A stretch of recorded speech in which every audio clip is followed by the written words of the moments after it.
Hey, this is Rich over at TVP Live with another quick tips tutorials brought to you by Adobe Photoshop Elements Tutorials Group. And let's jump right in with this poster. Want us to know how to get rid of this area here in the background behind our foreground subject.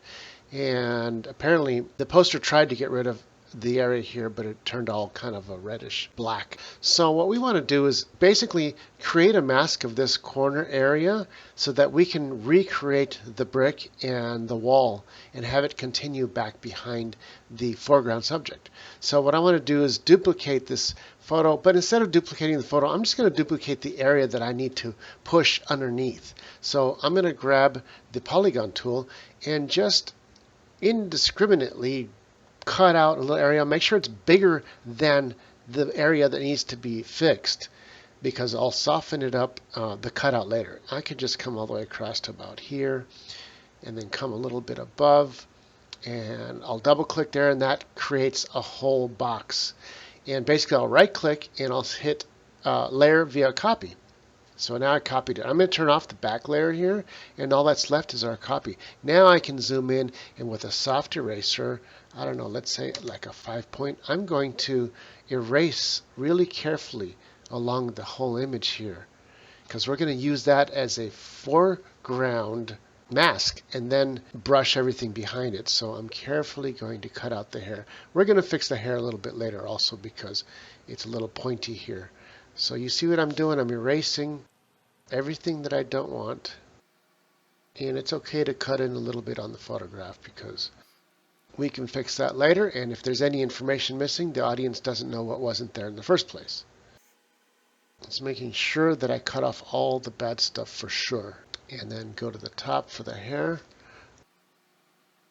And once we've passed this area, it's not as important to get this part straight. So I can literally just like cut straight up along there. I'm going to go ahead and take the polygon tool and make sure it's this hardline polygon, lasso, and lasso the whole area that's left over that we don't want. And I'm clicking, left clicking in between the original foreground photo that we want to keep and the background, kind of like in between where I erased.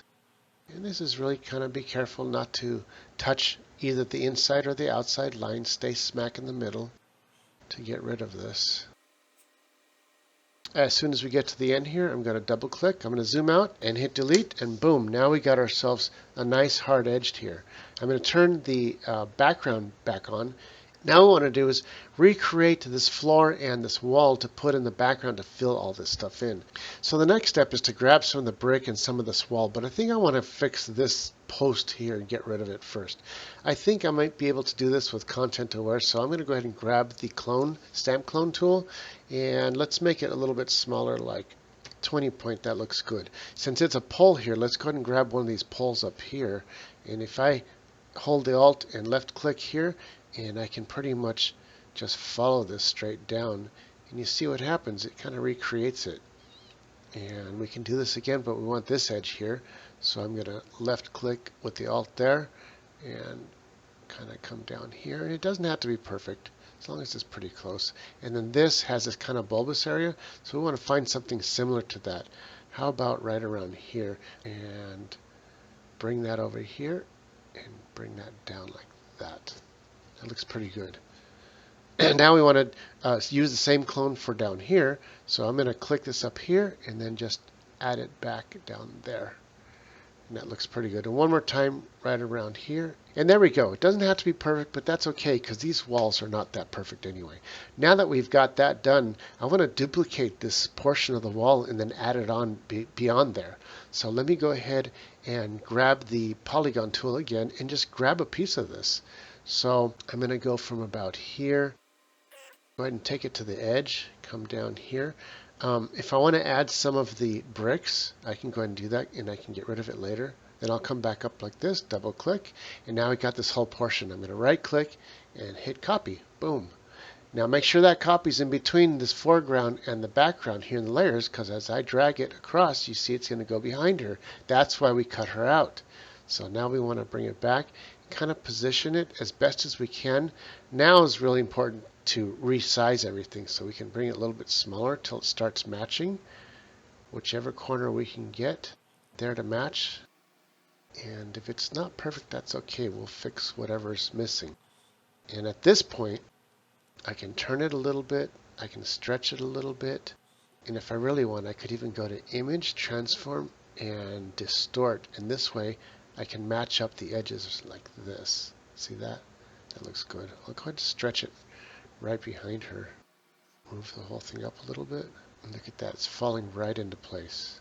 I'll hit OK when I'm done, and that fills out this portion. That's looking pretty good.